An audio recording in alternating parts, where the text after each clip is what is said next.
আজকে আমরা 37 নম্বর প্রশ্ন থেকে শুরু করব। তো ক্লাস শুরু হওয়ার পূর্বে বলে রাখি, তোমরা যারা লাইক এবং সাবস্ক্রাইব করছো না একটু করে দিও, তাহলে আমার ভিডিওগুলি আনতে ভালো লাগবে। তো আশা করি তোমরা লাইক এবং সাবস্ক্রাইব করবে। চলো শুরু করা যাক। বলছে কি, শিবরাজ বিজয়স্য সন্দর্ভে কি মহসত্যম? বলছে অশ্ব লেখক ও অম্বিকা দত্ত ব্যাস। অসত্য বলেছে না, তাহলে সত্য কী বলছে? অম্বিকা দত্ত ব্যাস লিখেছেন। আর একটু করি, তাও কি অশ্ব নায়ক ও শিবাজী। শিবরাজ বিজয়ে ত্রয়োদশ নিঃশ্বাসে শান্তি। শিবরাজ বিজয়ে কয়টি নিঃশ্বাস? 12টি নিঃশ্বাস। তাহলে এটা একদম ঠিক হয়ে যাচ্ছে। শিবরাজ বিজয়ে প্রথম ঐতিহাসিক উপন্যাস। তাহলে এখানে কোনটি অসত্য? তোমরা দেখতেই পাচ্ছ, শিবরাজ বিজয়ে 12টি নিঃশ্বাস। আর বিরাম কয়টি? তা 3টি বিরাম, 12টি নিঃশ্বাস। প্রত্যেকটি নিঃশ্বাসে 4টি করে, প্রত্যেকটি বিরামে 4টি করে নিঃশ্বাস, 3 4 12। তাহলে অসত্য বলেছে, কোনটি উত্তর হবে? সি উত্তর।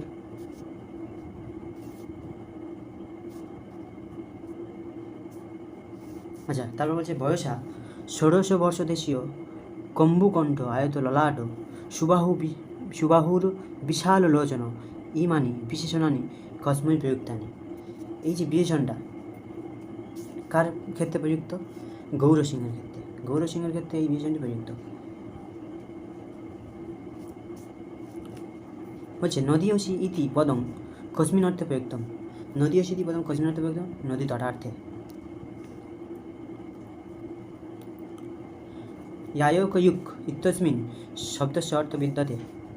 यायोकयुक् इत्यस्मिन् शब्दार्थ की? यज्ञशील। शिवराज विजय युगव्यापी निद्रात जागर्ति क যোগীরাজ। তারপর কী বলছে দেখো, তোমরা শুধু উত্তরগুলি জেনে রাখো। তো প্রশ্ন এবং উত্তরগুলি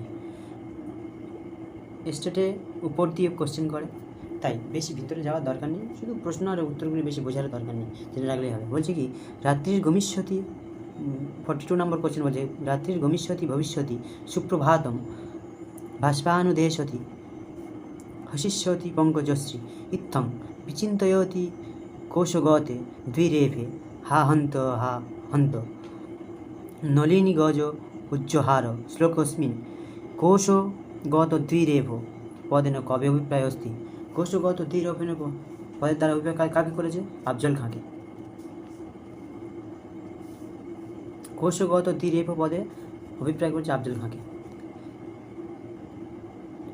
ধ্যান অবস্থিতৈর ভবাদ শৈর্ণ জ্ঞায়তে কালবেগ উক্তিরেশ কস্মাৎ সম্বন্ধ বর্ততে। শিবরাজ বিজয়স্য।